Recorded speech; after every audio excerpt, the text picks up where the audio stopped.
La cadera es un factor muy importante en la prevalencia que se presenta a nivel global y que, por supuesto, a nivel de la columna lumbar y de la rodilla también para compartir dentro de los procesos más de prevalencia que existen debido a factores tanto degenerativos como presencia de dolor.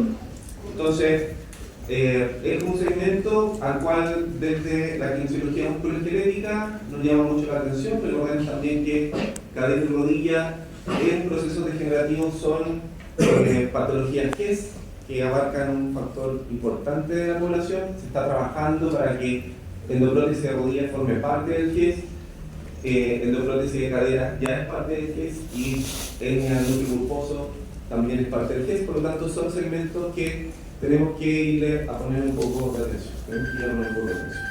Cuando hablamos de una articulación inestable, solo para recordar y desde qué punto vamos a conversar acerca de la inestabilidad, vamos a hablar acerca de la inestabilidad de tipo funcional, no la inestabilidad desde el punto de vista más mecánica, sino que la que se asocia a la pérdida del control sensorimotor. Por lo tanto, si vemos en el plantar de esta estructura aquí no queda, pero si vemos que el inicio del proceso podría ser la lesión recidivante, va a provocar una lesión en el tejido que a su vez va a producir una lesión o una inestabilidad mecánica que va a producir la inestabilidad funcional y eso nuevamente nos va a llevar a este círculo de inestabilidad o lesión recidivante. Pero esto a su vez nos va a generar un déficit proprioceptivo y una alteración del control neuromuscular, la cual podemos medir a través de aparatos biomecánicos y que es un poco lo que traemos.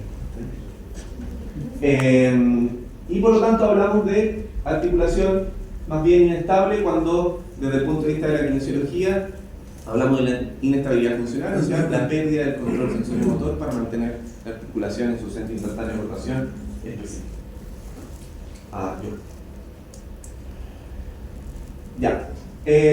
Bueno, podemos medir esto a través de análisis cinemático. Hoy en día ya esto no es una novedad. Hay laboratorios que se dedican a identificar estas cosas.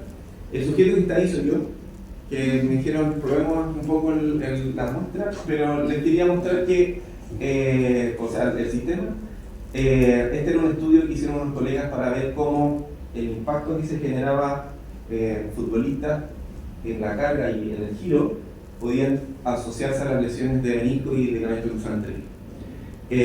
Pero sí les traigo esta imagen para demostrar que también dentro de los gestos funcionales que se producen tanto en la actividad de la vida diaria como en el deporte, los mecanismos rotacionales son parte de nuestro quehacer y por lo tanto tenemos que ir a buscar también qué está aconteciendo con eso. Sabemos también que a nivel lumbar nosotros podemos movernos de una manera alterada y que por lo tanto hay que ir a detectar esos movimientos que están asociados a la presencia de dolor lumbar. O'Sullivan lo describía como este dolor lumbar no específico, incluso dolor crónico lumbar no específico, y que en general se han logrado establecer desde el punto de vista estadístico de que el segmento más superior o la imagen superior es el patrón en extensión y el patrón en B de flexión son los que han estado validados como pruebas clínicas reales para la detección y su asociación con la presencia de dolor lumbar. ¿Ya? Entonces, cuando tenemos dolor lumbar, existen personas que se mueven más hacia la extensión y otros más hacia la flexión.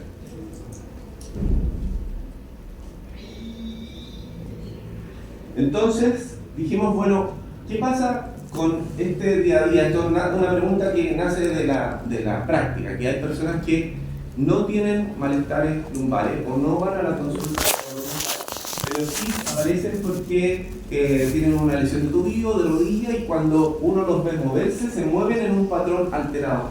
Y les preguntan, ¿cómo está tu espalda? No ha tenido ningún problema. Entonces nos empezamos a cuestionar, bueno, ¿este es un patrón específico de la presencia de dolor lumbar? ¿O puede pasar que también lo empecemos a mover mal, que nos puede llevar a este trastorno? Y medimos este patrón en 44 personas asintomáticas y encontramos que el 38% presentaba un trastorno asociado a un movimiento descontrolado sin la presencia de dolor. Por lo tanto, pareciera ser de que este desarrollo de los síntomas, ¿verdad? Que la alteración del patrón de movimiento de la columna lumbar en el plano sagital, o sea, el patrón flexión y extensión, no sería específico cuando a ti te duele la espalda, sino que podría aparecer antes. Entonces, dijimos, bueno, ¿qué pasa ahora? ¿Por qué hay personas que son asintomáticas? Habrán otros factores que se asociarán a la mecánica lumbar y que por lo tanto podría estar asociado a eso. Y la verdad es que hay estudios que han señalado que la pérdida de la rotación de la cadera está directamente asociada con la presencia de dolor lumbar. Cuando tú pierdes rango de movimiento de cadera, lo sabemos, principalmente se medía antiguamente hacia la flexión, tenías presencia de alteración o dolor lumbar. Si se dan cuenta, en oscuro este artículo señala que las personas que no tienen dolor lumbar están más en gris oscuro y las que presentan dolor lumbar en gris claro. Y podemos ver de que el tip anterior de la pelvis, porque voy a detener un poco. Si tenemos un patrón en el plano sagital, o sea, que vamos hacia la flexión y hacia la extensión, si tenemos ese patrón, lo más probable es que se asocie a el déficit o la alteración en el plano sagital de la pelvis. Antiguamente, y no tan antiguamente, lo asociamos a, por supuesto, si hay aumento de tensión isquiotibial o aumento de tensión de psoas o aumento de tensión de recto femoral, se te va a bloquear la pelvis, va a generar un patrón en retroversión o en hiperlordosis y eso va a estar asociado con tu dolor lumbar. Y la verdad es que no encontraron eso. No pasa con el TIL en el plano sagital, sino que pasa, o qué acontece con el TIL en el plano rotacional. Las personas que tienen dolor lumbar tienen mucho menos movimiento en el plano rotacional. Y cuando realizan rotaciones de cadera en este tipo de evaluación, encuentran que las personas que tienen dolor lumbar mueven de manera conjunta, mueven en bloque, la pelvis al momento de rotar. Si yo estuviese acostado en este momento, haría esto rápidamente, más que un movimiento propio de la cadera. ¿Ya? Porque se mueven en bloque. Lo que nosotros decimos compensación. Compensa rápidamente en el plano de la rotación. Entonces lo que hicimos fue medir esto. Dijimos, bueno, si tenemos personas que se están moviendo mal en el plano sagital, sin dolor, ¿estarán moviéndose mal a nivel de la rotación de la cadera? Y fuimos a encontrar qué pasaba, y la verdad es que sí pasaba. Medimos la rotación de la cadera en este plano y cuánto era el movimiento de la pelvis, ¿ya? Y esto se tira datos y eso después lo comparamos entre los que tenían un patrón alterado en el plano sagital versus los que no tenían un patrón alterado en el plano sagital, ¿ya? O sea, los que se movían mal versus los que no se movían mal, siendo todos asintomáticos, ¿ya? Aquí no hay dolor lumbar, solo movimiento alterado. Y no encontramos diferencias a nivel de rango de rotación, tanto de la cadera como del rango de rotación de la pelvis de manera pura entre los grupos, sino que la alteración se produce en relación al movimiento que generan ambos, ¿ya?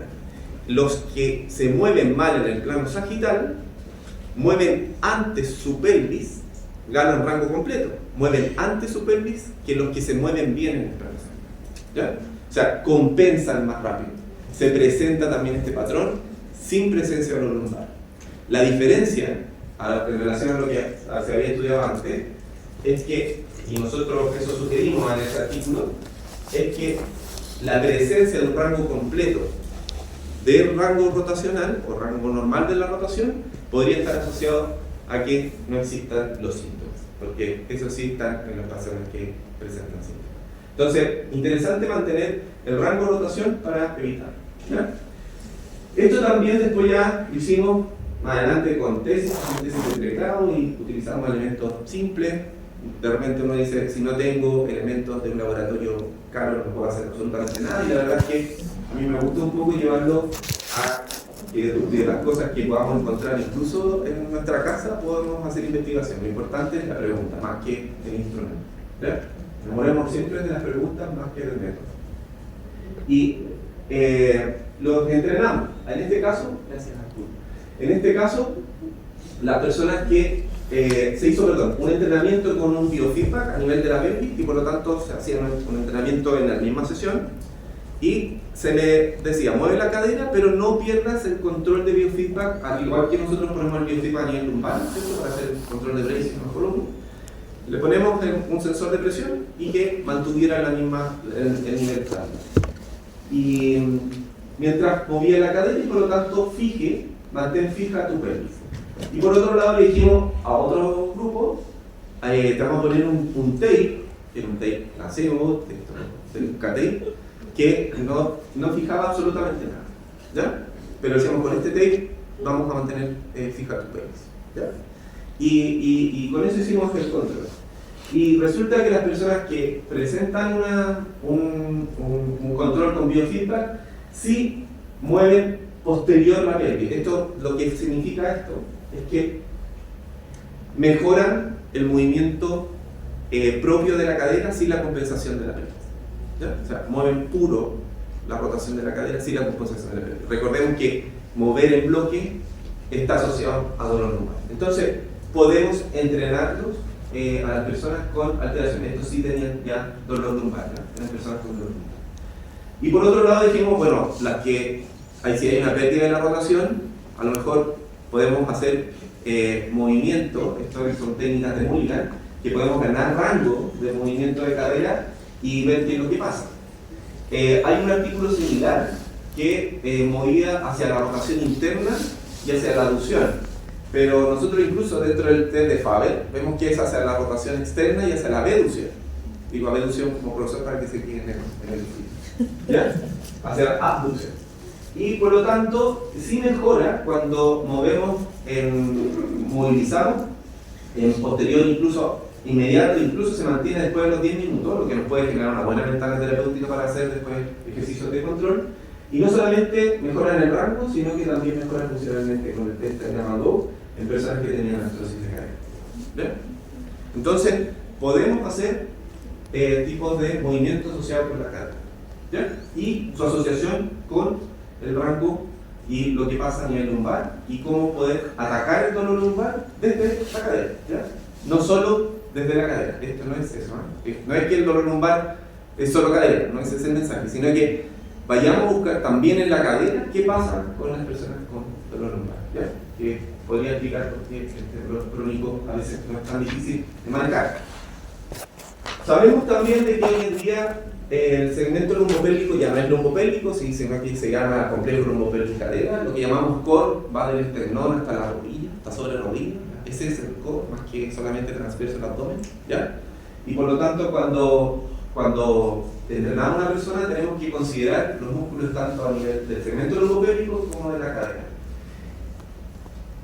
Y existen, bueno, esto lo está un poco lo del core. Y existen algunos ejercicios que van dirigidos a entrenar esta musculatura a nivel de gimnasio.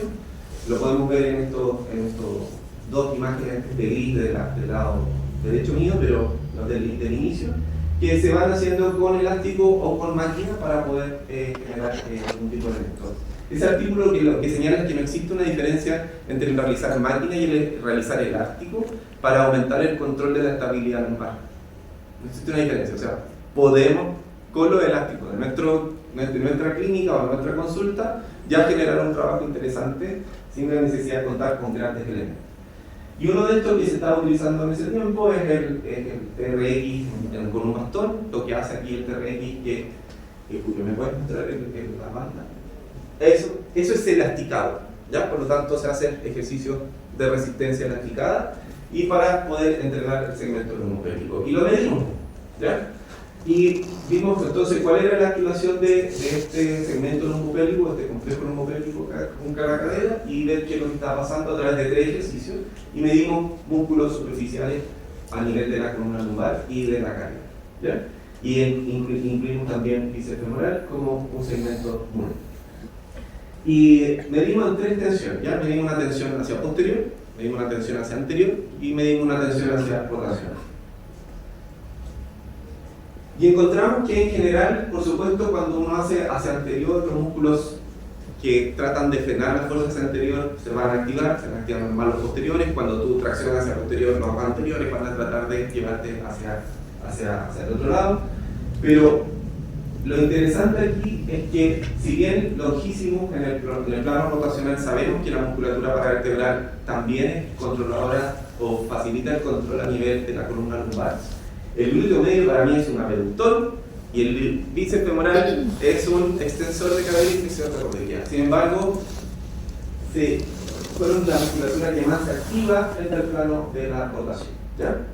El glúteo medio y el bíceps femoral. Y fuimos a ver, bueno, ¿qué pasaba si lo vamos comparando en función de las dimensiones? Estos músculos, en realidad, si bien tienen activación para frenar hacia anterior y hacia posterior en función de lo que buscan, también tienen un importante rol en el control rotacional. El bíceps femoral ayuda a la pelvis a mantener la estabilidad rotacional del segmento pélvico. Esto lo discutimos una vez, incluso en un congreso me dijeron, ¿podría ser esa la respuesta de por qué el isquiotibial es uno de los músculos que más se desgarra en el cuerpo? No solamente porque es biarticular, no solamente porque es delgado, no tiene una relación, por favor, profesor, tiene una relación transversal, ha sido profesor de Thompson, así y con mucho respeto por estar conmigo aquí. No tiene una relación de un área transversal considerable. Sin embargo, podría ser que, como lo entrenamos siempre en el plano sagital, hagamos contención, hagamos flexiones de rodilla, lo mantenemos. Ya, ok. Ya. En relación a la rodilla, también tenemos distintos ejercicios que vamos a ir llevando al control. Lo que hicimos fue identificar qué pasa nuevamente con la estabilidad frente a ejercicios. Hacemos ejercicios frente a distintos tipos de estabilidad. En este artículo medimos mujeres físicamente activas y lo primero que encontramos era que había cambio en el de perturbación, o sea, la esponja o el método que utilizamos y generaba inestabilidad, y nuevamente dentro de los músculos que más se activaba, nuevamente nos aparece el bíceps femoral, y el bíceps femoral tiene buena correlación, ahora frente a la perturbación, para el control de la estabilidad de la rodilla y de la cadera cuando se producen procesos de inestabilidad. Cuando hacemos un squat, sabemos que perdemos en el plano frontal, perdemos el control y por lo tanto la rodilla se nos va hacia anterior,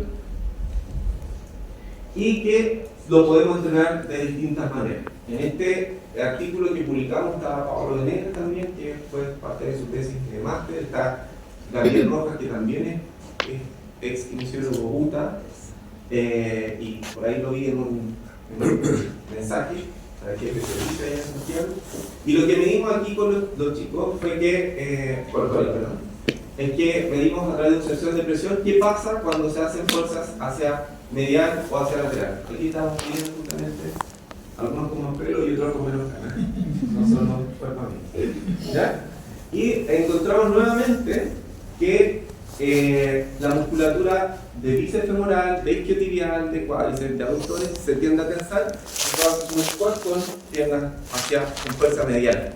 Y eso no es solamente interesante porque aparece te mejora el rango de actividad muscular, sino que te mejora la relación isquiotibial-cuádriceps. El hecho de que tú hagas un squat con aducción de cadera te mejora la relación isquiotibial-cuádriceps, o sea, te estabiliza más la rodilla. Últimamente también lo que hicimos fue medir qué pasa con el tobillo si generamos una modificación, ¿ya? Si ponemos el tobillo desde la plantiflexión, lo que estamos haciendo es imitar de que tiene un buen rango de dorsiflexión. Si lo ponemos desde la dorsiflexión, estamos imitando de que no tiene rango de dorsiflexión. Y lo medimos en futbolistas profesionales de un club de Macul, que es viste de blanco y negro. No es mi club. ¿Ya?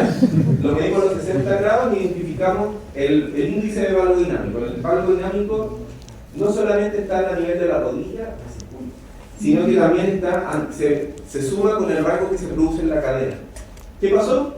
Y por supuesto, cuando tú tienes mayor rango de dorsiflexión, tienes mucho mejor control de valgo, pero ese control de valgo siempre estuvo determinado en mayor medida por el rango que aporta la cadera al índice del valgo dinámico. Es cuando la pelvis se te cae, es más notorio tu valgo que cuando la rodilla se te va hacia el medio. Ya. Por lo tanto, la cadera está relacionada biomecánicamente con la movilidad del segmento lumbo-pélvico de la rodilla, pero cumple un rol directo en la estabilidad de estos segmentos. ¿Ya? Hay un tono. Hemos cambiado. ¿Ya? Soy el primero que está allá. Así es. Así la otra. Esto es la primero. Esta fue la primera